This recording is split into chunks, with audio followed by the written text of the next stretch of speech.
He fixed their watches and built his own countdown to freedom. December 1943. A frozen POW camp somewhere in occupied France. While thousands of Allied prisoners were dying from starvation and disease, one French engineer was about to do something absolutely insane. His name was Henri Fournier, a factory maintenance supervisor before the war.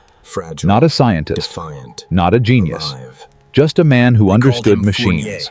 And in 7 minutes of repairing a German officer's broken watch, he would secretly encode the blueprint that would revolutionize European industrial production for the next 30 years. The Nazis never knew. The watch kept ticking, and inside it, hidden in plain sight, was the future of synchronized manufacturing. But here's the thing that will blow your mind. He did it with nothing but a borrowed screwdriver, a magnifying glass, and a photographic memory that refused to die even as his body was wasting away. Let me take you back to understand just how desperate things were. By late 1943, the German war machine was running at maximum capacity. Every factory, every workshop, every industrial facility across occupied Europe was stripped and repurposed for Wehrmacht production. The Nazis had a problem, though. A massive productivity-crushing problem that was costing them thousands of tanks, aircraft, and weapons every single month. Their factories couldn't synchronize. Assembly lines in Berlin would produce tank turrets at one speed, while factories in Munich made chassis at another. Component shortages were constant. Bottlenecks were everywhere. Workers stood idle for hours waiting for parts that arrived in floods later. The Reich Ministry of Armaments was tearing its hair out. They had the raw materials, they had the slave labor, they had the designs, but they couldn't make it all work together.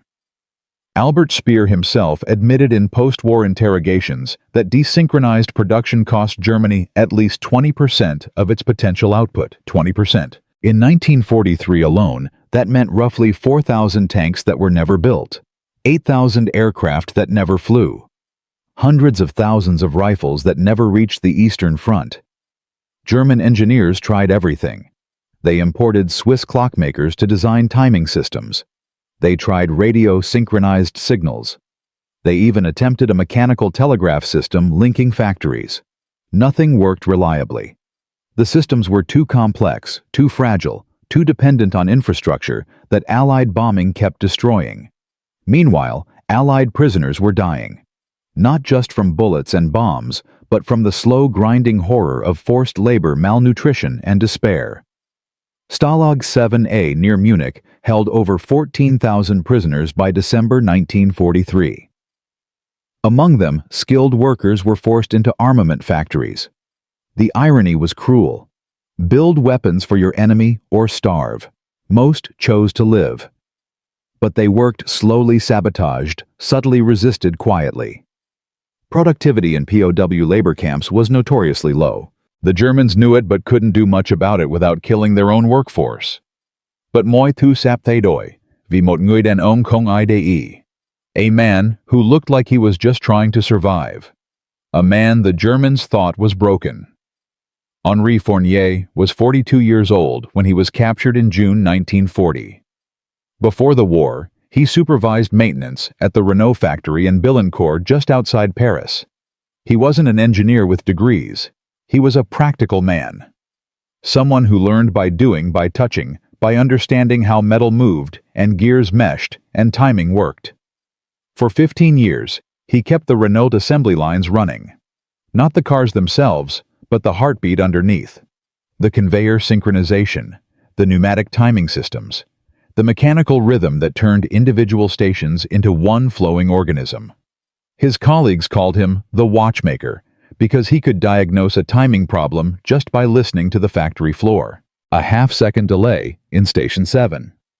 A quarter-second rush in Station 12. He heard it like a conductor hears an orchestra, and he could fix it. In captivity, Fournier kept his head down. He worked the minimum required in the camp workshop, repairing tools and equipment for the guards. He was quiet, unremarkable, slowly disappearing into the gray mass of prisoners. But inside his mind, something was still alive. Every night in his bunk, he would close his eyes and rebuild the Renault factory in his memory. Every gear, every belt, every synchronization point. It was his meditation, his escape, his way of staying human. And then, one frozen morning in December 1943, Hauptmann Dieter Vogel walked into the workshop holding a broken pocket watch. It was a family heirloom, Swiss-made, stopped at 3:17. Vogel had asked around the camp for someone with delicate hands and good eyes. Someone mentioned the quiet Frenchman who fixed the motor on the wood-cutting saw last month. Vogel handed Fournier the watch, a screwdriver, and a magnifying glass. "You have 1 hour," he said in broken French. "If you break it, I break you." And Roymot Dam Ding men had actually arrived in broad daylight. Fournier's hands trembled as he opened the watch case. Not from fear, from excitement. Because the moment he saw the mechanism inside his mind made a connection that would change everything. The watch wasn't just keeping time, it was distributing time. The escapement mechanism didn't just tick. It regulated energy release in precise intervals, ensuring each gear received exactly the power it needed, exactly when it needed it, no more, no less. The balance wheel oscillated at a fixed frequency, creating a reference pulse that synchronized every other component. It was a closed-loop system. Self-correcting, elegant. And suddenly, Fournier saw his factory again. Not as it was, but as it could be. What if you treated an assembly line like a watch? What if, instead of trying to speed everything up, you gave each station a reference pulse? A mechanical heartbeat that said, now, now, now. Not faster, not slower, just synchronized. The brilliance wasn't in the speed, it was in the certainty. Every station would know exactly when the next component was coming. No waiting, no rushing, no bottlenecks, just rhythm.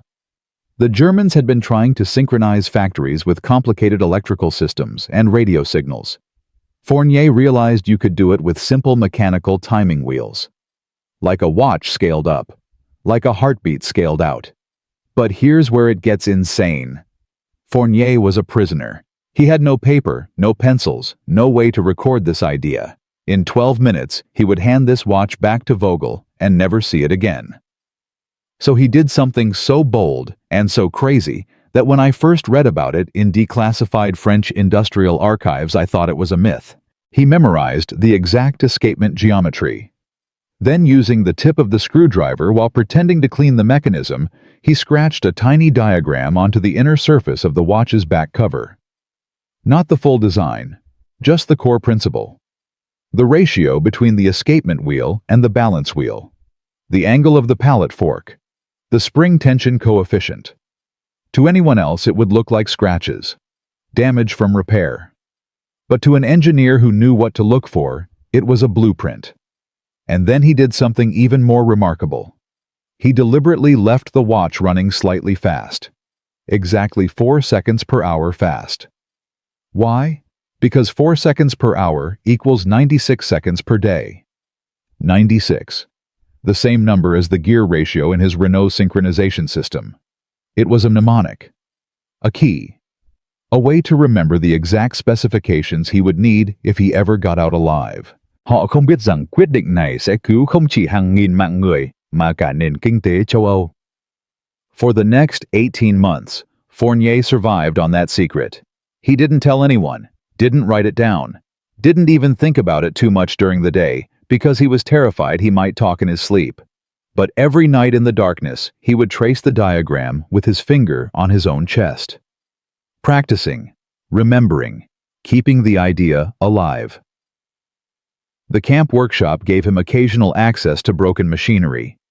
Whenever he could, when guards weren't watching closely, he tested pieces of his theory. A salvaged gear here, a timing belt there. He built nothing complete. Nothing that would give him away. Just small experiments to confirm his calculations. Could a simple mechanical cam wheel actually regulate flow better than the complex electrical systems the Germans were using? In March 1944, he got his chance for a real test. The camp commandant ordered the workshop to build a more efficient wood processing system. Firewood was scarce. The current system was wasteful. 3 prisoners would cut logs at one station, but the splitting station couldn't keep up, creating huge piles of unsplit wood. Then the stacking station would sit idle for hours. Fournier volunteered to redesign the workflow. The guards thought he was just trying to earn extra rations. He was actually conducting the first field test of synchronized assembly theory in a Nazi prison camp. Using scrap metal and salvaged parts, he built a simple cam wheel system connected to the main saw. The cam had 3 lobes each, triggering a different station. When the saw completed a cut, it rotated the cam. The cam signaled the splitting station. When splitting finished, the cam advanced again, signaling the stacking station. It wasn't electrical.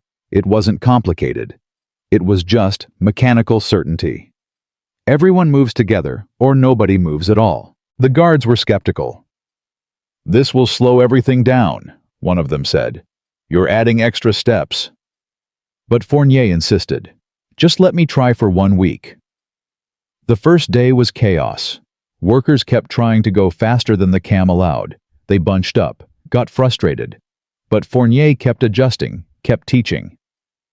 Don't fight the rhythm, trust it. By day 3, something magical happened. The piles of unsplit logs disappeared. The stacking station stopped sitting idle. The entire system found its flow. By the end of the week, they were processing 43% more wood with the same number of workers. 43%. The guards noticed.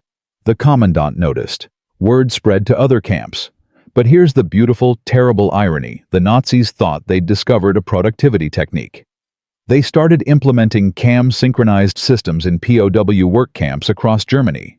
They never realized they were using a blueprint stolen from one of their own officers' watches. They never knew that every time they built one of Fournier's systems, they were actually perfecting the design that would rebuild Allied industry after the war. The prisoners knew, though. Word spread through the underground camp networks. The French engineer who beat the Nazis with their own timepiece. It became a symbol. Proof that the mind could not be imprisoned. That ingenuity survived even in hell. Nyungdae, Chimoy la Khoido. By August 1944, Allied forces were pushing through France. The camps were in chaos. The Germans were evacuating, destroying records trying to cover their tracks. Fournier was transferred 3 times in 6 weeks. But he kept his secret alive, kept scratching the diagram onto any surface he could hide.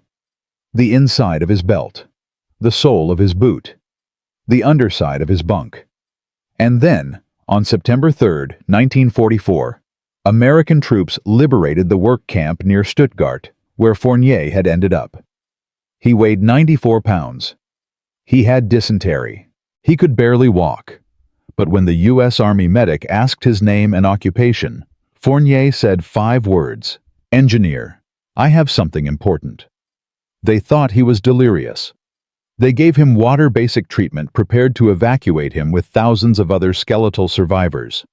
But Fournier refused to rest. He demanded paper, a pencil, someone who understood manufacturing. It took 3 days before a French liaison officer actually listened to him. And when Fournier finally drew out his complete synchronization system, explaining how he'd derived it, tested it, refined it in a prison camp, using scraps and stolen moments, the officer just stared. "Do you realize what this is?" the officer asked. "This is what Renault has been trying to design for 5 years." Fournier smiled for the first time since 1940. "I know," he said. "I worked there." Within 6 weeks, Fournier's designs were being reviewed by French industrial engineers. Within 6 months, they were being tested at Renault. Within a year, synchronized cam wheel systems based on his prison camp innovations were being installed across French factories. By 1947, the system had spread to Belgium, Netherlands, and West Germany. By 1950, it was industry standard across Western Europe. The Americans called it the Fournier synchronization method. The French called it le système de l'horloge, the watch system. Economists estimated it increased European industrial productivity by 18 to 22% during the critical Reconstruction years. 18%. That meant more housing built faster, more food processed and distributed, more jobs created, more families fed. Millions of lives improved because one man refused to let his mind die in a frozen prison camp. Because one man saw a connection between a pocket watch and an assembly line. Because time, as Fournier said in his only public interview in 1958, doesn't belong to anyone. But here's what haunts me about this story. What keeps me up at night thinking about it? Hauptmann Dieter Vogel. The German officer who owned the watch survived the war. He returned to civilian life in Bavaria, became a schoolteacher, and wore that same pocket watch every day until he died in 1972. He never knew what was scratched inside it. Never knew he'd carried the blueprint for European industrial revival in his pocket through the last year of the Third Reich. The watch was sold at an estate sale. Some collector bought it, wound it, wore it. And somewhere, probably in a dusty antique shop or a private collection, that watch is still out there. Still ticking. Still running exactly 4 seconds per hour fast. Still carrying Henri Fournier's secret message scratched on its inner surface. A ghost blueprint. A mechanical memory. Proof that even in humanity's darkest hours, ingenuity finds a way. Resistance finds a form. And sometimes the most powerful act of defiance is simply refusing to stop thinking. Fournier died in 1979 at age 81. He lived to see his system become obsolete, replaced by computer-controlled manufacturing in the 1970s. But he never regretted those 18 months of secret work in the camps. Never regretted the risk. Because, as he told his grandson shortly before his death, they could take everything from us, our freedom, our food, our dignity, but they couldn't take what was in here. He tapped his head. That was the one thing that was still mine. Now you might be thinking, okay, that's an incredible story about one man's ingenuity and survival. But how does this connect to the bigger picture of World War II? How does a prison camp productivity trick tie into military history? Patience. Because what I haven't told you yet is what happened when the Germans figured out what was really going on. When they realized that their prisoners weren't just surviving, they were learning, adapting, preparing. And when they decided to do something about it. You see, by early 1945, German intelligence had noticed a pattern. POW camps with certain French engineers were showing productivity spikes that didn't make sense. The inmates were starving, dying, barely alive. Yet somehow certain workshops were hitting quotas, meeting targets. The Gestapo started investigating. They started pulling records, interrogating guards, looking for sabotage networks. And in March 1945, 2 months before the war ended, they found a partially burned diagram in a camp outside Dresden. It showed a synchronized cam system with French annotations and a signature that had been hastily scratched out but was still partially visible. The signature read H4. The Gestapo put it together fast. They started hunting for Henri Fournier specifically, checking camp transfer records, issuing arrest orders. If they'd found him, he would have been executed immediately as an industrial spy. But here's where luck, fate, or divine intervention stepped in. The Dresden camp had been bombed 3 days before the diagram was discovered. Records were destroyed. The guard who might have identified Fournier was dead. The transfer logs were ash. And Fournier himself was already in American hands, 300 kilometers away, drawing blueprints that would rebuild Europe. The Nazis never found him, never knew his name, never realized that the man who'd outsmarted their entire industrial apparatus had done it with nothing but a watch, a screwdriver, and a refusal to give up. But this story of individual genius was enough. Could one man's invention really change the course of post-war recovery? Or was there something bigger happening? Something that would require not just intelligence, but courage. Not just innovation, but sacrifice. Fan 2. We're going to see how Fournier's synchronization system, became the backbone of something far more important than factory efficiency. We're going to see how it was adapted by Allied intelligence to coordinate resistance networks across occupied Europe, how it helped synchronize supply drops with partisan operations, how the same principle that made watch gears tick together made sabotage operations devastate Nazi logistics. We're going to meet the OSS officer who recognized what Fournier had really invented, not just a manufacturing tool, but a coordination protocol. A way to make independent cells work in perfect rhythm without radio communication. Without electricity, without anything the Nazis could detect or jam. We're going to see how this prison camp innovation became the template for Operation Jedburgh, the most successful Allied coordination mission of the war. And we're going to learn about the dark side, what happened when the Germans finally understood what was being done to them, and launched a brutal counteroffensive against the very camps where these ideas were born.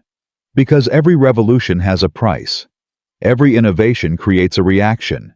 And in Part 2, that price would be paid in blood in the frozen forests of eastern Germany in a final desperate gambit to stop information from leaving the camps alive.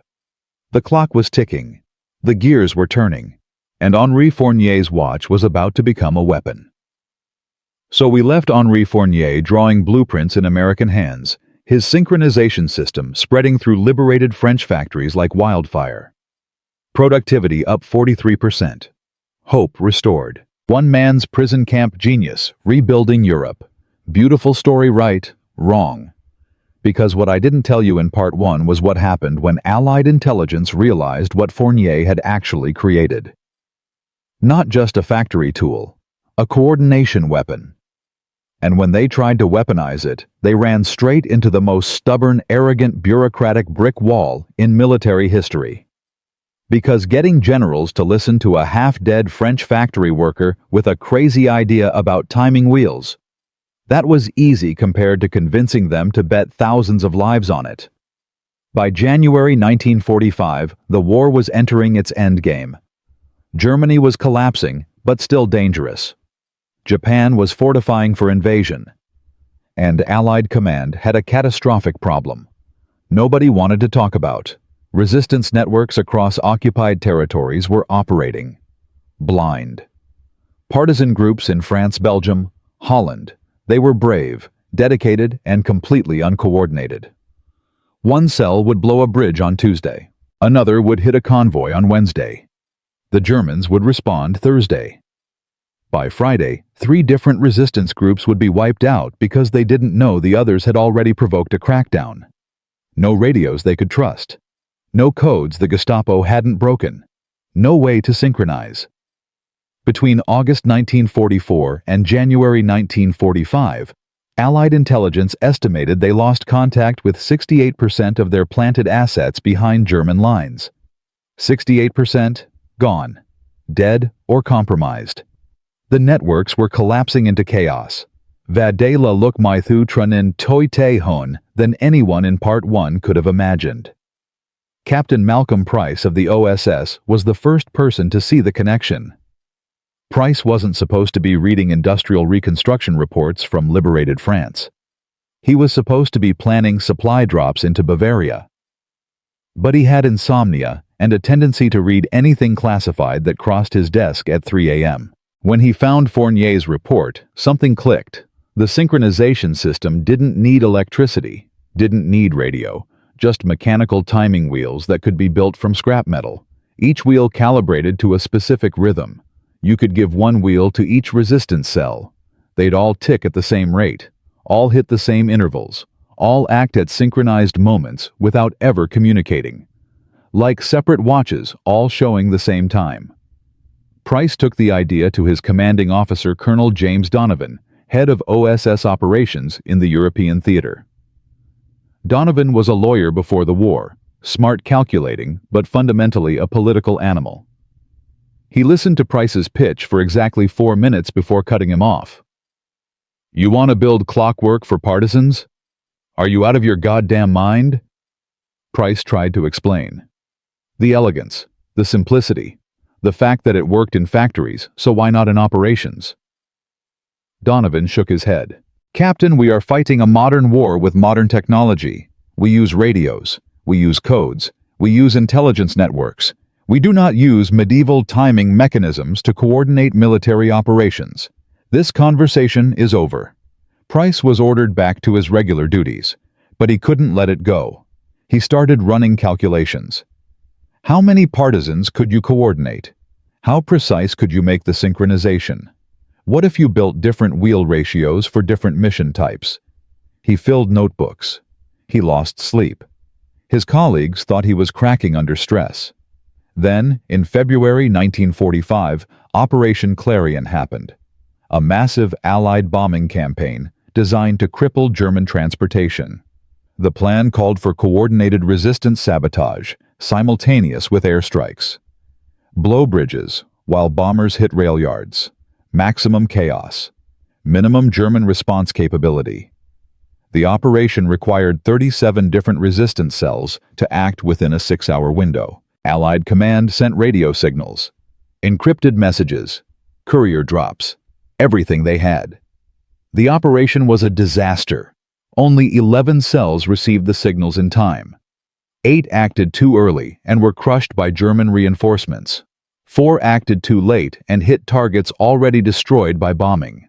14 never received any message at all. The coordination rate was 29%. 29. More partisans died in the confused aftermath than Germans. Donovan's confidence in modern technology took a severe hit that day. Nyung Anta Timra Mot Dongming But Ngo, who would change everything. Major General William Donovan, head of the entire OSS. Not to be confused with Colonel Donovan, came to visit European operations in March 1945. General Donovan had a reputation. He listened to crazy ideas, encouraged innovation, believed the OSS's job was to think differently than regular military. Price's colleagues dared him to pitch the timing wheel concept. "What do you have to lose? You're already on Donovan's shit list." Price prepared a 10-minute presentation.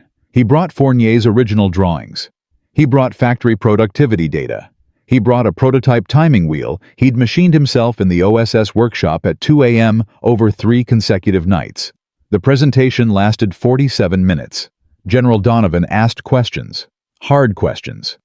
How do you distribute these wheels without Germans capturing them? Price had an answer. Make them look like broken farm equipment. Gear assemblies from tractors. Nobody looks twice. How do you calibrate them all to the same rhythm? You don't. You calibrate them to different rhythms for different cells, like musical keys. Only cells meant to work together share the same tempo. What if one cell is destroyed? Does it compromise the others? No, sir. Each wheel operates independently. No cell knows what others are doing. They just know when to act. Donovan sat back, stared at the prototype on his desk, reached out and spun the wheel, listened to the clicking. "This is either brilliant or insane," he said finally. "We're going to find out which. You have 3 weeks to prove it works. Not on paper, not in a factory, in actual field conditions with actual partisans. If it works, we scale it. If it fails, you go back to your regular job, and we never speak of this again. Are we clear?" Price felt his heart hammering. "Yes, sir. Crystal clear." "Good. I'll get you access to a training cell in southern France. But Captain..." "Sir, if this gets people killed because you were wrong, that's on you. Forever." The weight of that statement crushed Price's excitement immediately. This wasn't a game anymore. This was betting human lives on clockwork and hope. Ngay Thu Ngiem Den. Knew that by, he would carry those deaths until his own. March 14, 1945. A farm outside Toulouse in liberated southern France. The OSS had assembled a test cell of 12 French partisans, real fighters, men and women who'd spent years in occupied territory. They were skeptical the moment they saw Price and his crates of metal wheels. "You want us to trust gears?" one of them, a woman named Celeste, asked in broken English. "We've been fighting with our instincts for 3 years. Instincts kept us alive." Price understood their skepticism. He would feel the same way. "I'm not asking you to abandon your instincts," he said. "I'm asking you to synchronize them." The test was designed to simulate a real operation. 4 separate targets spread across 5 kilometers. A rail junction, a supply depot, a communications tower, a bridge, 4 teams of 3 partisans each. No radios, no direct communication. Just timing wheels calibrated to click every 60 seconds. The mission hit all 4 targets within a 5-minute window, 2,200 hours tonight. In actual combat, this coordination would mean German reinforcements couldn't respond effectively. They'd be scattered, confused, unable to prioritize. But if the timing failed, if teams hit targets at wrong intervals, the Germans would have time to regroup, counterattack, and slaughter the partisans piecemeal. Price distributed the wheels, explained the calibration marks, the reference points. At 2,200 hours, when your wheel hits this mark, you go. Not before, not after. You trust the wheel, you trust each other. You move together even though you're apart. The partisans nodded, but Price could see doubt in their eyes. They'd agreed to this test because Allied command asked, not because they believed. As evening fell, the teams moved into position. Price and General Donovan, who'd flown in personally to observe, watched from a hilltop observation post with binoculars and synchronized watches. "This is your career, Captain," Donovan said quietly. "I hope you're right." "So do I, sir." 21:55 hours, darkness complete, a thin moon. Price could barely see the target zones even with binoculars. 2,158 hours. His heart was pounding so hard he thought it might give out. 2,200 hours. Nothing happened. 5 seconds passed. 10. 15. Price felt his stomach drop. Had the wheels failed? Had the partisans ignored them? Was this entire theory dead on arrival? Then, at 22 seconds past the hour, 4 explosions erupted across the valley. Boom, boom, boom, boom. So close together, they almost sounded like one. The rail junction went up in a fireball. The supply depot detonated with a secondary explosion that lit the sky. The communications tower collapsed in a shower of sparks. The bridge charges blew with precision, timing dropping the center span into the river. Price checked his watch. All 4 strikes within a 28-second window. 28 seconds. In a 5-kilometer spread. With no radios. No communication. Just mechanical timing wheels and trust. Donovan lowered his binoculars slowly, turned to Price. "Captain, you just changed how we fight this war." Within 90 minutes, all 12 partisans had returned to the farm. 0 casualties. 0 complications. When Price asked Celeste what she thought now, she smiled. "I thought you were crazy. I thought we would die. But when that wheel hit the mark and I heard the others blow their targets at the exact same moment." She shook her head in wonder. "I felt like we were one army instead of 4 people. For the first time in 3 years, I didn't feel alone." That sentence, more than any technical data, convinced Price they'd discovered something profound. Not just a coordination tool, a psychological weapon. Proof that resistance fighters weren't isolated. They were synchronized. Part of something larger. Nyung Theng Kong Trung Tu Ngim Lamot Chuin. Scaling it to thousands of partisans across a collapsing Reich was something else entirely. General Donovan authorized full-scale deployment 48 hours after the Toulouse test. Operation Jedburgh, the OSS program to coordinate resistance with Allied advances, would integrate timing wheel synchronization as a primary coordination method. They needed 500 wheels built immediately, 1,000 by May. The problem was manufacturing. You couldn't just stamp these out. Each wheel had to be precisely calibrated. The gear ratios had to be exact. A deviation of even 3% would throw synchronization off by minutes within an hour, making the entire system useless. Price needed an expert. He needed Fournier. They found him in Paris, supervising the restart of the Renault factory. Fournier was 50 pounds heavier than when the Americans had liberated him. His eyes were brighter. He looked alive. When Price explained what they needed, Fournier listened quietly. You want to use my factory system to coordinate resistance operations. Price nodded. We want to use it to win the war. Fournier smiled. I will need a workshop, 12 skilled machinists, and 2 weeks. Can you provide this? You can have anything you need. Then let's build you an army that runs on time. The Renault factory devoted an entire production line to timing wheels. Fournier personally supervised each calibration. Workers who'd been building cars 3 months ago were now building instruments of synchronized rebellion. By April 1st, they had 200 wheels ready. By April 15th, 430. OSS couriers began distributing them to resistance cells across Germany, Austria, and northern Italy. The wheels were disguised as agricultural equipment parts.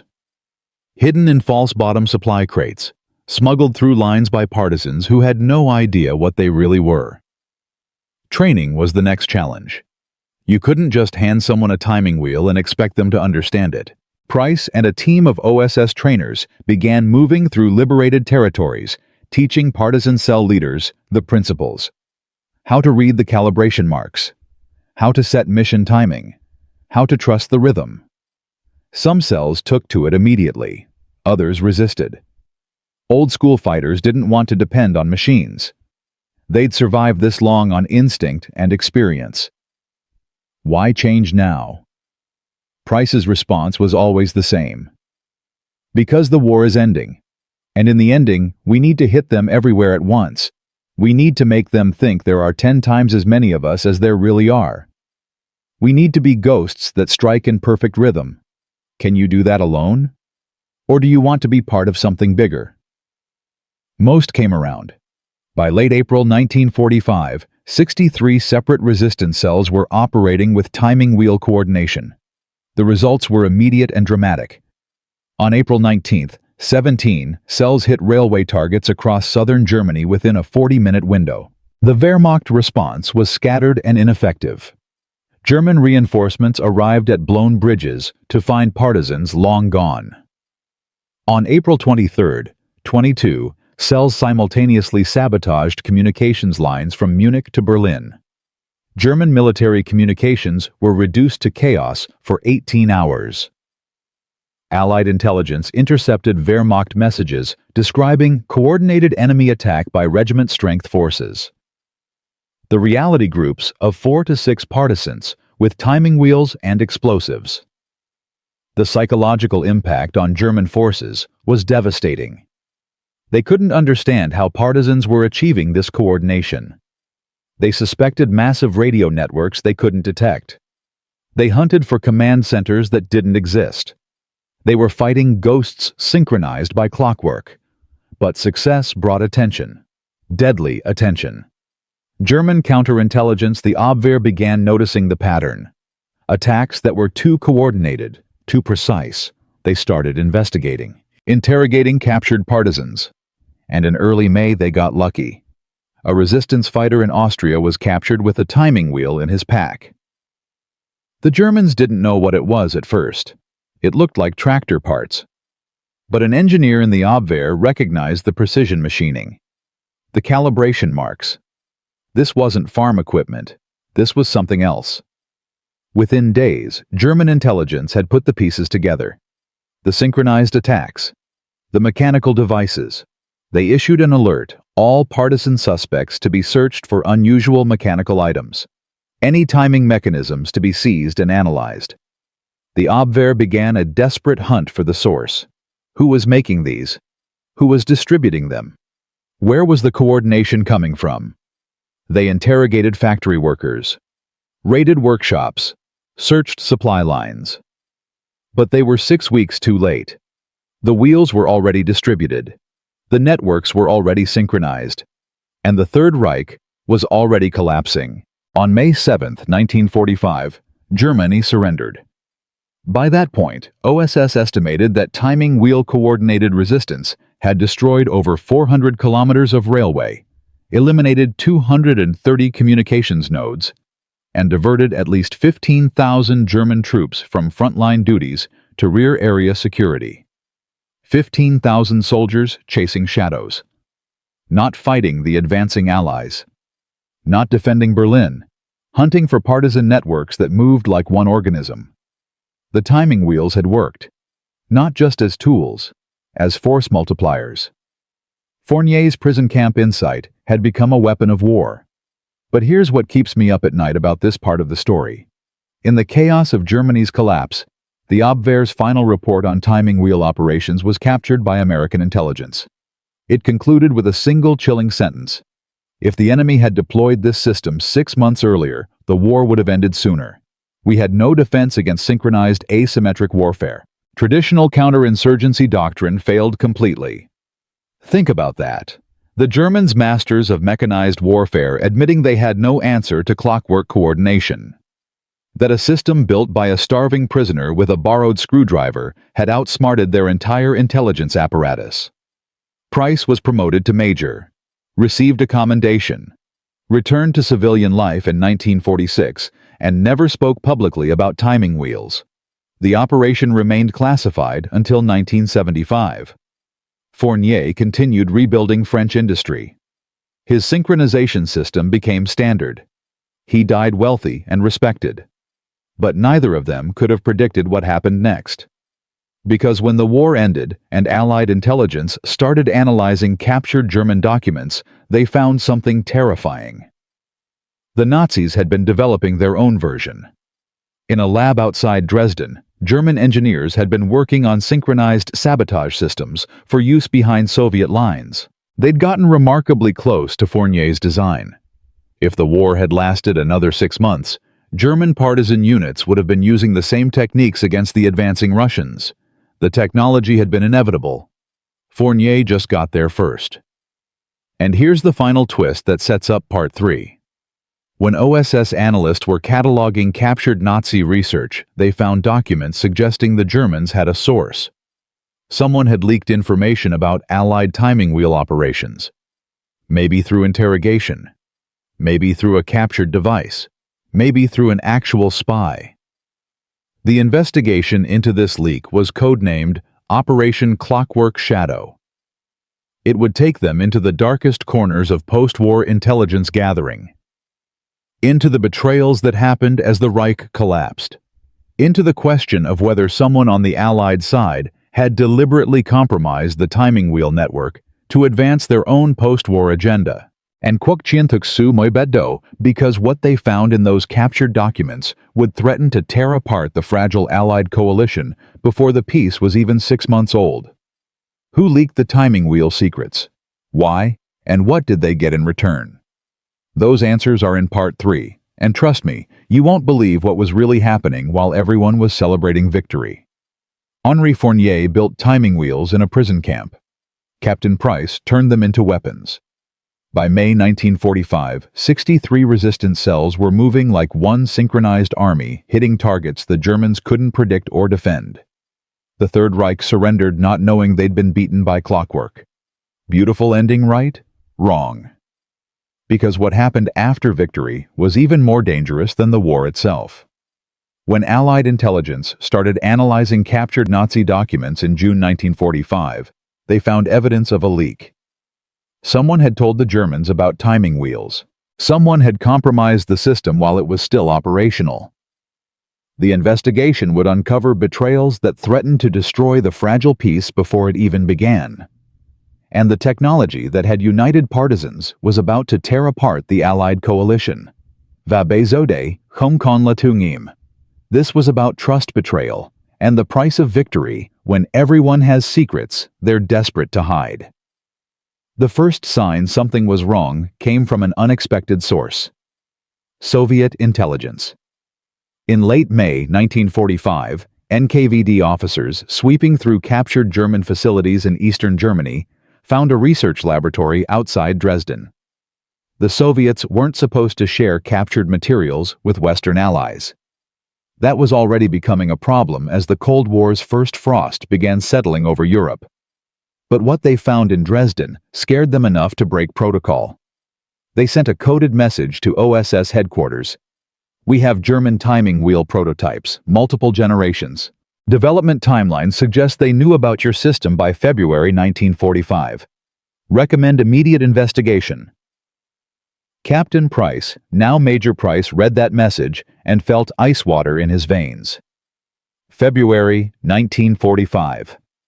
That was before the Toulouse test, before official deployment, before anyone outside a handful of OSS officers and Henri Fournier even knew timing wheels existed as weapons. The Germans had known early. Someone had told them. Price flew to Dresden within 48 hours. What he found in that laboratory destroyed his certainty about everything they'd accomplished. The Germans had built 17 prototype timing wheels, each one more sophisticated than the last. The early versions were crude copies. But the later models, they were improvements. Better calibration mechanisms, more durable materials, modular designs that could be mass-produced faster than Fournier's originals. The development notes were in German, but Price read enough to understand. The Nazi engineers had been working on Zeitsynchronisierung für asymmetrische Operationen, time synchronization for asymmetric operations. They'd planned to deploy these behind Soviet lines, arm German partisan units, create the same coordinated chaos that had devastated Wehrmacht logistics. The timeline in the notes was damning. First prototype, January 15, 1945. Second generation, February 3, 1945. Third generation, March 21, 1945. Someone had been feeding them information in real time, updating them as OSS refined the system. The Soviets wanted answers. So did Price. But here's what terrified him most. The final entry in the German research log was dated April 30, 1945, the day Hitler died. It read, "Project terminated per orders from source. Allied investigation imminent. Destroy all connection to source identity. Long-term operation more valuable than short-term deployment." Source. Capitalized. Someone important enough that protecting their identity was worth abandoning a weapons program. Someone still active, still valuable, still embedded. Nyung Dae Kum Phai Tu Tak Dui Nyut that Price was about to face. Because while he was hunting for traitors in the intelligence community, the timing wheel system itself was falling apart in the field. The problem started in Italy. A resistance cell near Milan had been using timing wheels for partisan operations against German holdouts who refused to surrender. In June 1945, they tried using the same wheels to coordinate protests against the Allied military government. The wheels worked perfectly. The protests were synchronized. The AMG was not amused. Within days, reports started flooding into Allied headquarters. Timing wheels were showing up in French labor strikes, in Belgian political demonstrations, in Dutch disputes over collaboration trials. The partisans who'd used them to fight Nazis were now using them to fight Allied occupation policies. General Donovan called an emergency meeting. 15 senior OSS and military intelligence officers crammed into a sweltering office in Frankfurt. The question on the table, had they created a monster? "We gave them a coordination tool," one colonel argued. "We can't be surprised when they coordinate against us." "We gave them a military tool," another shot back. "Using it for civilian unrest is misappropriation of Allied resources." Price sat silent, listening to the argument escalate. Then General Donovan turned to him. "Major Price, you built this system. You trained these people. What do you recommend?" Price thought about Celeste, the partisan from Toulouse. The woman who'd said timing wheels made her feel like part of an army instead of isolated and alone. He thought about Fournier, who'd built the system in a prison camp because time doesn't belong to anyone. "Sir," Price said carefully, "we gave them a tool for synchronized resistance. We can't now tell them what's worth resisting." The room erupted. Half the officers agreed. Half wanted to immediately confiscate every timing wheel in Europe. The argument went on for 3 hours. No resolution, no clear answer. Meanwhile, across Europe, the wheels kept ticking. The problem was deeper than political protests. It was technical. The original timing wheels had been calibrated for short-term operations. days or weeks, not months. After continuous use, the gears were wearing down. Synchronization was drifting. A wheel that had been accurate to within 30 seconds per hour in April was off by 3 minutes per hour by July. 3 minutes doesn't sound like much. But when you're coordinating 50 people across a city, 3 minutes means chaos. Operations that should have been simultaneous became staggered. The psychological impact of unified action disappeared. Worse, some cells tried to recalibrate their wheels themselves. Without Fournier's expertise or proper tools, they made things worse. By August 1945, the timing wheel network was fragmenting. Some cells had accurate wheels. Some had drifted wheels. Some had modified wheels that didn't match anyone else's rhythm. The elegant synchronization was becoming noise. And Price was being blamed. "Your system is failing," his commanding officer told him in September. "We invested resources, training, and credibility. Now it's falling apart." Price wanted to argue, wanted to say that the system worked perfectly for what it was designed for: coordinated resistance during active warfare. That expecting it to function indefinitely for peacetime applications was unrealistic. But he knew that wasn't the answer his superiors wanted. He needed a solution, fast. Nyungroy Motsu Kin Taidoi Maithu in a way nobody could have predicted. October 12, 1945. Nuremberg, Germany. The war crimes trials were beginning. The world's attention was focused on bringing Nazi leaders to justice. Allied intelligence was supposed to be providing evidence, documents, testimony, proof of atrocities. But someone in the OSS archives made a mistake. A catastrophic, career-ending mistake. They accidentally included timing wheel operational reports in a batch of documents prepared for Soviet prosecutors. The Soviets read them, saw the whole history, the development, the deployment, the success rates. And they realized something that Price and Fournier and Donovan had never fully considered. Timing wheel synchronization wasn't just a Western invention. It was a universal principle. And the Soviets, who were already getting paranoid about Western intentions, suddenly had a blueprint for coordinating their own networks. Within weeks, Soviet intelligence began building their own version. They called it the Chasavoy mechanism, the clock mechanism. They improved it, made it smaller, more durable, easier to distribute. By January 1946, Soviet partisan networks across Eastern Europe were using clock mechanisms to coordinate operations against anti-communist resistance groups. The tool that had helped defeat the Nazis was now being used to consolidate Soviet control. Price watched this happen with growing horror. He'd created a weapon that was now being turned against people fighting for freedom. The irony was suffocating. Fournier, when Price visited him in Paris to explain what was happening, just laughed, not with humor, with bitter recognition. "Did you think technology cares about politics?" Fournier asked. "I built this in a prison camp. The Nazis tried to copy it. Now the Soviets have it. Next, someone else will improve it further. This is how knowledge works, Captain. It spreads. It evolves. It doesn't ask permission." "But people are dying because of it," Price said. "People were already dying," Fournier replied quietly. "At least now they die coordinated." That conversation haunted Price for years. But in October 1945, he didn't have time for philosophy, because the leak investigation was about to explode in his face. The OSS counterintelligence team had narrowed the suspect list to 17 people who had access to timing wheel information in January-February 1945.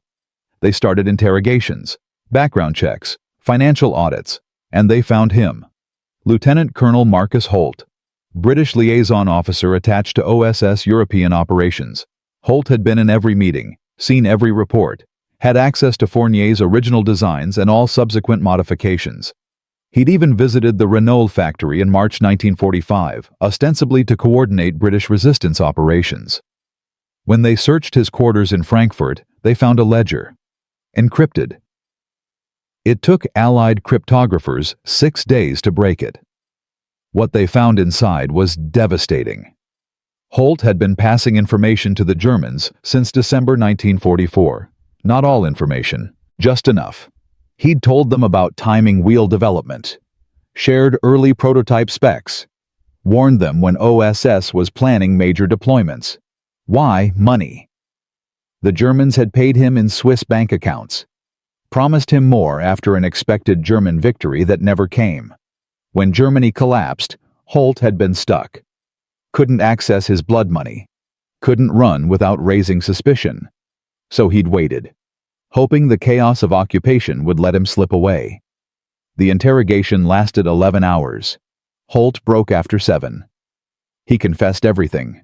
The meetings with Abwehr handlers, the dead drops in occupied France, the careful calibration of exactly how much to tell the Germans enough to be valuable, but not enough to completely compromise Allied operations. I gave them defense, Holt insisted during interrogation. Not offense. I told them how to protect against timing wheels. I didn't give them locations or operation dates. You gave them the principle, Price said. He'd been allowed to observe the interrogation. You let them build their own system. So what? Holt shot back. They lost anyway. The war was already over. What difference did it make? Price wanted to hit him. Wanted to explain that 17 German prototypes meant 17 iterations of learning. That if the war had lasted 3 more months, Nazi partisan units would have been slaughtering Soviet soldiers with coordinated attacks. That betrayal isn't measured by whether it worked, but by the intent behind it.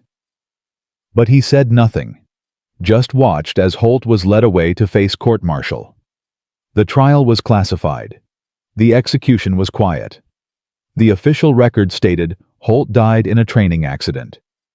The truth was buried in files that wouldn't be declassified for 50 years.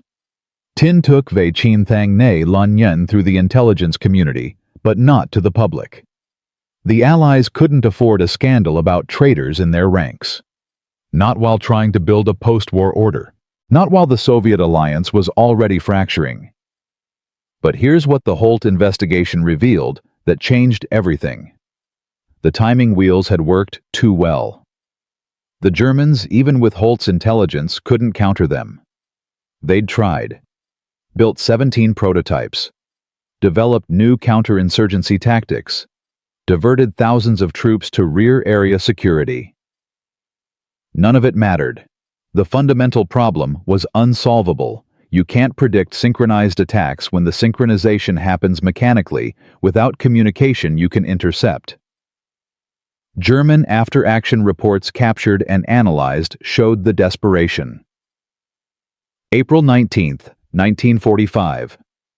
17 railway attacks across southern Germany.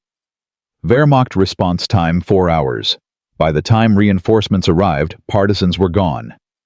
Estimated German casualties from the attacks, 47 soldiers. Estimated partisan casualties, 0. April 23, 1945. 22 communications, sabotage operations. German intelligence couldn't determine if it was multiple groups or one large organization. They assumed the latter. Diverted an entire division to hunt for a partisan headquarters that didn't exist. That division was pulled from the defense of Munich. The city fell 3 days faster because of it. May 1, 1945. The day after Hitler's death, 31 timing wheel coordinated attacks across Germany and Austria. The Wehrmacht was already collapsing. But those attacks accelerated it. Demoralized soldiers who thought maybe they could hold out a little longer. Showed them that resistance was everywhere, coordinated, unstoppable. German military historians interviewed after the war estimated timing wheel operations diverted between 15 and 20,000 German troops from frontline combat in the final 2 months of the war. 20,000 soldiers not defending Berlin, not fighting in Bavaria, not slowing the Soviet advance. 20,000 soldiers chasing ghosts. The impact on the Soviet advance alone was significant. Stalin's forces reached Berlin 3 to 5 days faster than projected. Those days saved an estimated 8 to 12,000 Soviet lives. Fewer casualties meant better morale, meant faster advance, meant quicker surrender. The math was brutal and simple. Fournier's timing wheels, deployed for less than 8 weeks, killed more Germans through strategic disruption than 6 months of conventional partisan attacks. Price compiled all of this into a final report. General Donovan read it, classified it immediately. "This can never be public," Donovan said. "Do you understand why?" Price nodded. "Because if people knew how effective timing wheels had been, every insurgency in the world would try to replicate them. Every resistance movement, every revolutionary group, the Soviets already had. How long before others did? We created something dangerous," Donovan continued. "Not because it kills people directly, but because it makes coordination democratic. You don't need radios or codes or intelligence networks, just metal gears and trust. That's terrifying to any established power." "Is that why we're burying this?" Price asked. "We're burying this because we won, and winners get to decide what history remembers." Donovan was right. For decades, timing wheel operations remained classified. Fournier's name appeared in no history books. Price's work was redacted from official OSS histories. The partisans who'd used the wheels went back to civilian life, never speaking about the strange gears that had made them feel invincible for a few brief weeks in 1945. But the technology didn't disappear, it evolved. By the 1960s, the principles behind Fournier's timing wheels were being used in industrial automation worldwide. Synchronized assembly lines, just-in-time manufacturing, distributed coordination without centralized control. The factory system Fournier had dreamed up in a prison camp became the foundation of modern production. Economists called it the synchronization revolution.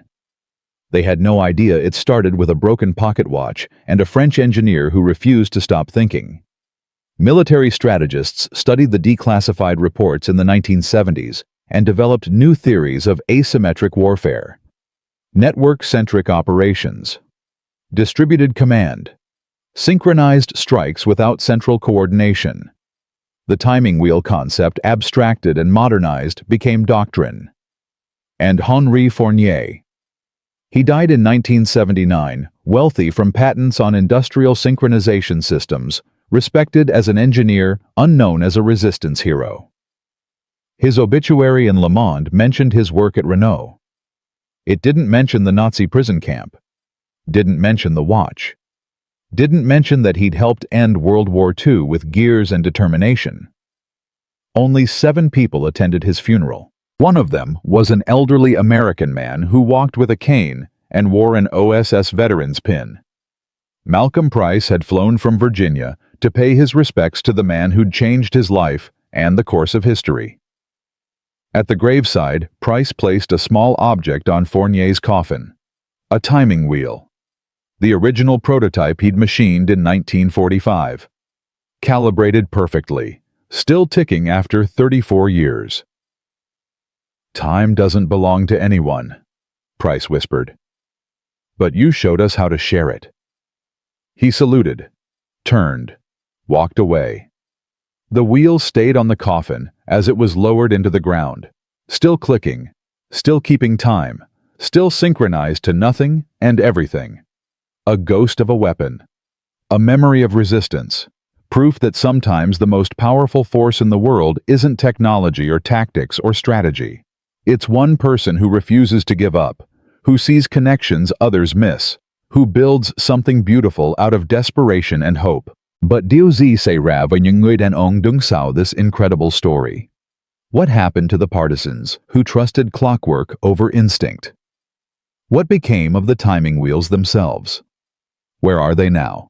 And what lessons does this buried chapter of history hold for our modern world of GPS synchronization, network coordination, and distributed operations? Those answers are in Part 4. The final chapter. The one that connects a 1943 prison camp to your smartphone. The one that explains why timing wheel principles are embedded in everything from internet protocols to global supply chains. The one that reveals what Fournier really discovered, not just how to synchronize machines, but how to synchronize trust. Câu chuyện này còn một chương cuối mà ít người biết đến. A chapter about legacy memory and the invisible threads that connect human ingenuity across generations. About how a secret becomes a standard, how a weapon becomes a foundation, how time that most democratic of resources really does belong to everyone. Part 4 is where we discover that the most important thing Henri Fournier synchronized wasn't factories or partisans or resistant cells. It was past, present, and future. And that synchronization is still ticking, still keeping time, still changing the world in ways we use every single day without knowing where they came from. Henri Fournier scratched a blueprint inside a Nazi officer's watch in 1943. Captain Price turned it into a weapon that helped end World War II. Timing wheels synchronized partisans across Europe, diverted 20,000 German troops, accelerated the Reich's collapse. The technology worked. The war was won. Heroes should have been celebrated. Wrong. Because what happened after victory reveals something most military historians won't tell you. The most effective innovations are often the ones that get buried. The successes that make people uncomfortable. The breakthroughs that prove the establishment was wrong. And this story has a twist koi that nobody saw coming. Boy vi tenkung doi hi di kam kiza that has nothing to do with battle and everything to do with who gets to write history. When the war ended in May 1945, Henri Fournier was 51 years old. He'd survived 4 years in Nazi captivity, lost 60 pounds he never fully gained back, watched friends die, endured horrors he never spoke about publicly, but he'd also done something extraordinary. He'd kept thinking, kept creating, kept refusing to let his mind be imprisoned even when his body was. When American forces liberated him in September 1944, he weighed 94 pounds and could barely walk. 6 months later, he was supervising the reconstruction of the Renault factory. By 1946, his synchronization systems were being installed across French industry. By 1947, he'd filed 17 patents on timing mechanisms, assembly coordination, and distributed synchronization protocols. The French government awarded him the Legion of Honor in 1948. The citation read, "For distinguished service to French industrial reconstruction." Not a word about timing wheels, not a mention of resistance coordination, not a hint that his prison camp innovation had helped win the war. Because officially, timing wheel operations never happened. Fournier understood. He'd been briefed by OSS intelligence in 1946. The technology was classified. The operations were secret. He could profit from the civilian applications, but he could never speak about the military ones. He accepted this condition, took the patents, took the recognition, built a successful consulting business helping European factories implement synchronized production. He became wealthy, respected, known in engineering circles as the father of modern assembly coordination. But only 7 people in the world knew what he'd really done. What about the others? Malcolm Price returned to civilian life in 1946, tried practicing law, couldn't settle, couldn't stop thinking about timing wheels and coordination, and the feeling of watching 17 explosions light up the French countryside in perfect rhythm.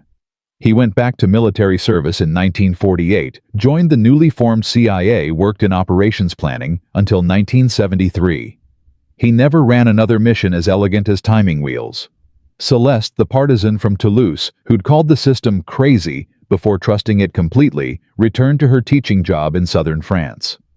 She never spoke about the war, married a farmer, raised 3 children, died in 1989 without her family ever knowing she'd been part of a classified operation that changed military history. General William Donovan left the OSS when it was disbanded in 1945. Tried to return to law practice.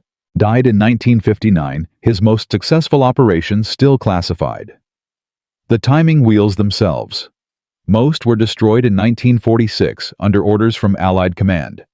Too dangerous to leave scattered across Europe. Too effective to risk falling into the wrong hands. The Soviets already had the concept. No need to give everyone else physical examples. But 12 wheels survived. Kept as museum pieces in classified military archives, And one Price's original prototype ended up buried with Henri Fournier in 1979. Nyung di san thuksu kwa ang ta kong num o hun chung he bang sang che. It lay in something far more profound. The timing wheel concept didn't die, it evolved. Military strategists who'd seen the classified reports in the 1950s recognized something revolutionary. Fournier hadn't just invented a coordination tool.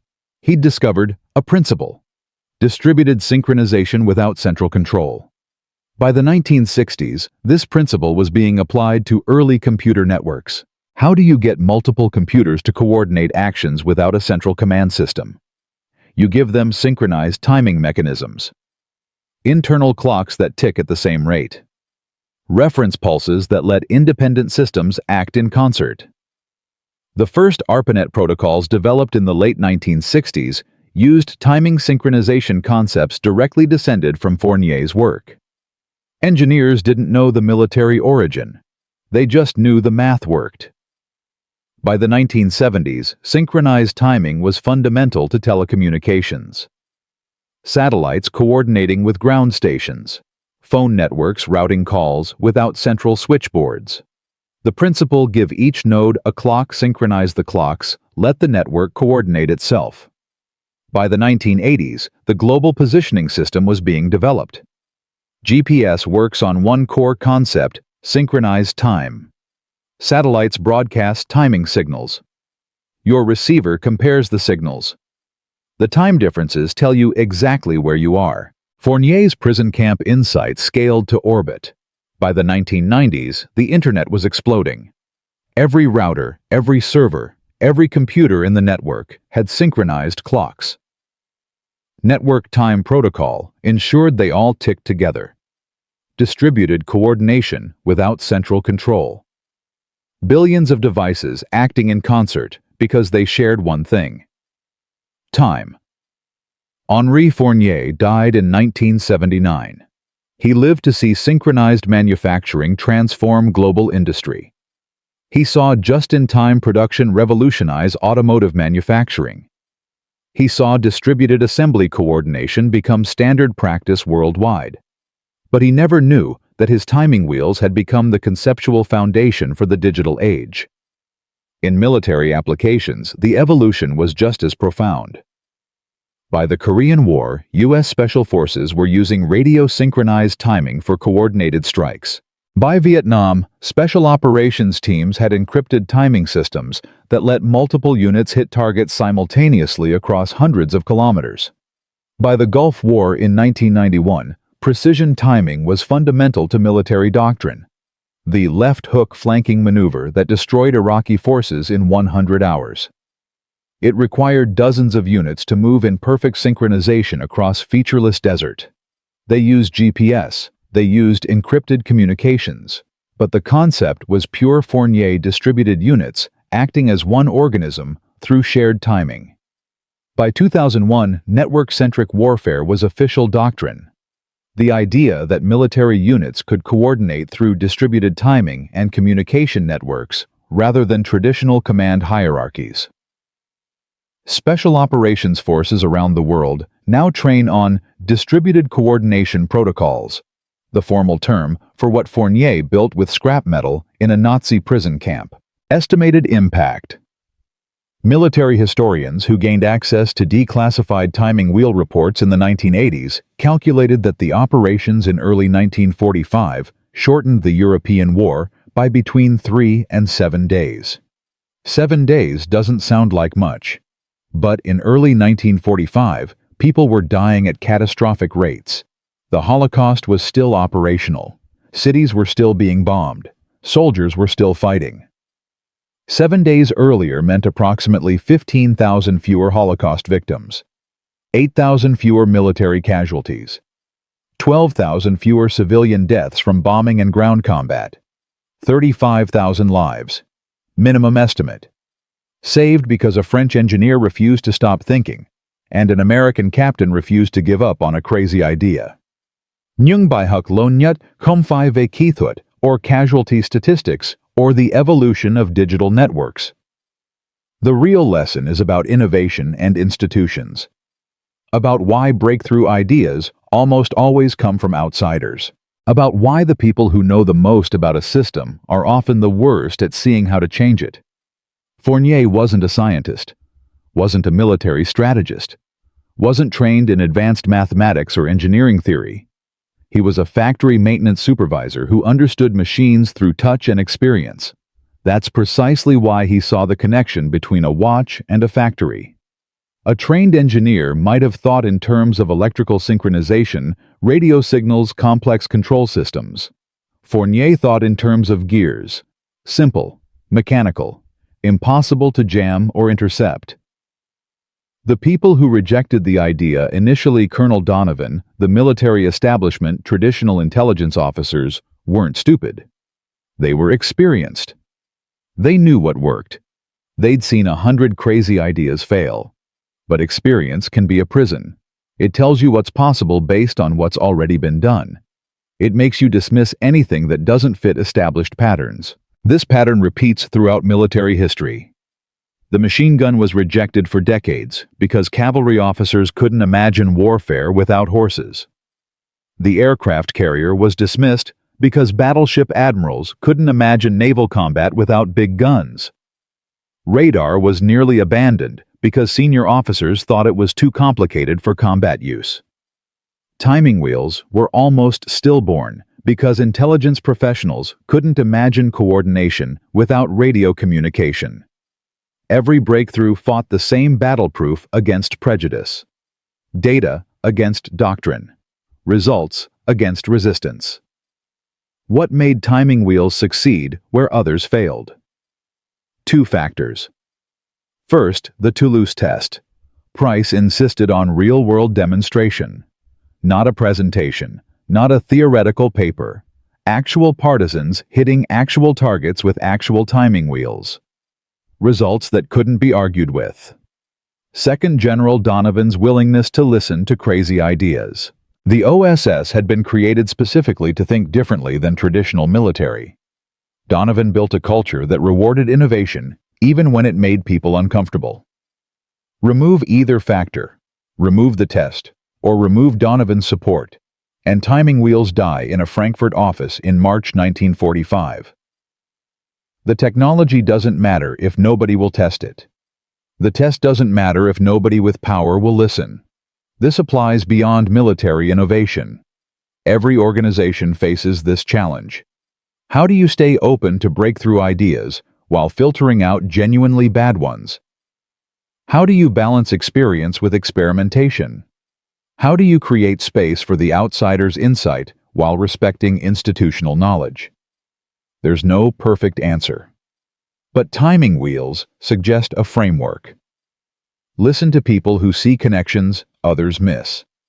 Test ideas in the real world, not just on paper. Be willing to be proven wrong by data. Create cultures that reward useful innovation over comfortable conformity. Và có một chi tiết cuối cùng mà hầu hết mọi người không biết that brings everything full circle. In 2003, a researcher named Dr. Sarah Chen was going through newly declassified OSS archives at the National Archives in College Park, Maryland. She was writing a dissertation on wartime industrial coordination. She found the timing wheel reports. Read the whole story. Was fascinated. But one detail bothered her. Fournier's account of repairing Hauptmann Vogel's watch mentioned that he'd scratched a diagram on the inner case. What happened to that watch? Chen spent 2 years tracking the answer. Vogel had survived the war, returned to Bavaria, became a schoolteacher, wore the watch until his death in 1972. The watch was sold at estate sale, bought by a collector named Klaus Reinhardt. Reinhardt died in 1998. His collection was auctioned. Chen found the auction catalog. Lot 247, Swiss pocket watch, circa 1920, minor interior damage. Sold for 340 Deutsche Marks to an anonymous buyer.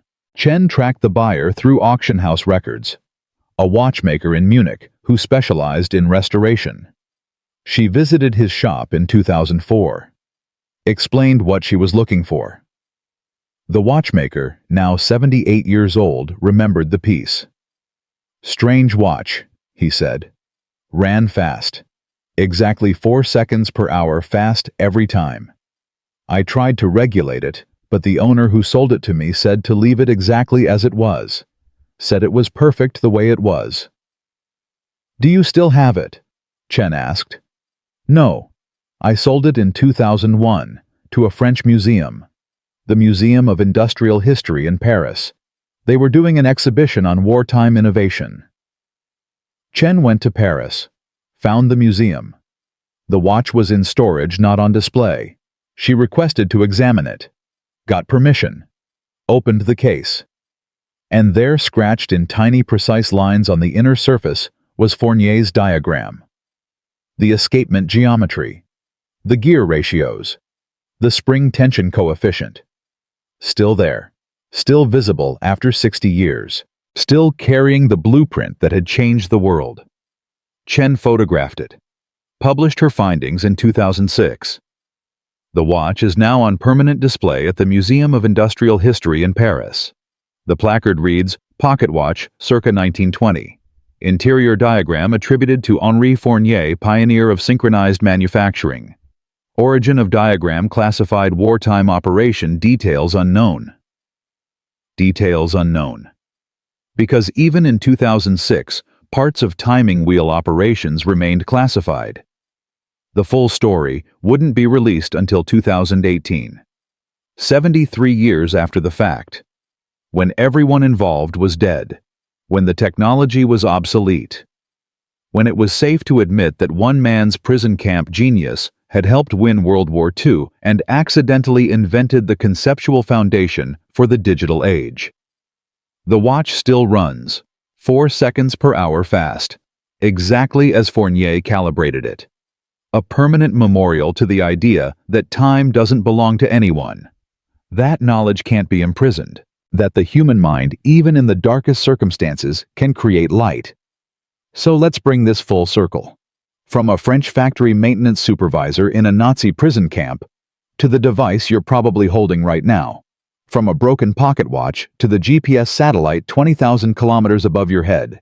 From scrap metal timing wheels to the synchronized global network that connects 8 billion people.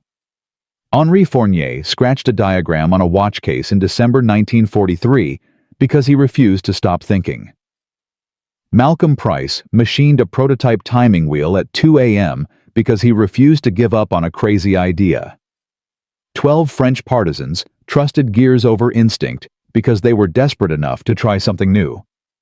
General Donovan authorized deployment because he valued results over tradition. And because of those decisions, the European war ended days earlier. 35,000 lives saved. The principle of distributed synchronization proven. The foundation laid for technologies we now take for granted. Every time you check GPS, every time you send a message that gets routed through a distributed network, every time you use a system that coordinates independent components through synchronized timing, you're using Henri Fournier's insight. You're benefiting from his refusal to give up. You're connected to a 70-year-old blueprint scratched inside a Nazi officer's watch. That's the power of human ingenuity, not just in creating new things, but in seeing connections, in finding solutions where others see only problems, in turning desperate circumstances into opportunities for breakthrough thinking. The timing wheels are gone. The partisans are dead. The factories have been rebuilt and modernized. The war is ancient history, but the principle lives on, in every synchronized system, in every distributed network, in every moment when independent components act as one organism through shared timing. Fournier proved something that every generation needs to relearn. The most powerful innovations often come from unexpected places, from people who aren't supposed to have the answers, from circumstances that seem designed to crush creativity. And when those innovations succeed, they don't just solve immediate problems. They create foundations for futures nobody could imagine. If you know similar stories of overlooked innovations that changed history, share them in the comments. This is just one of hundreds of crazy ideas from World War II that transformed not just warfare, but civilization itself. Stories of people who refused to accept that things had to be done the way they'd always been done. Who saw possibilities where others saw impossibility. Who built the future out of desperation, determination, and the absolute refusal to stop thinking. Subscribe to discover more hidden chapters of history. More stories of ordinary people doing extraordinary things. More evidence that breakthrough thinking doesn't require genius. It requires courage, persistence, and the willingness to trust that time, knowledge, and human creativity belong to everyone. From a prison camp to your pocket. From a watch repair to a wireless world. From one man's refusal to give up to technologies that connect billions. That's not just history. That's proof that the most powerful force in the universe isn't violence or wealth or institutional power. It's an idea whose time has come. And time, as Henri Fournier understood better than anyone, doesn't belong to anyone. It belongs to everyone willing to synchronize with possibility.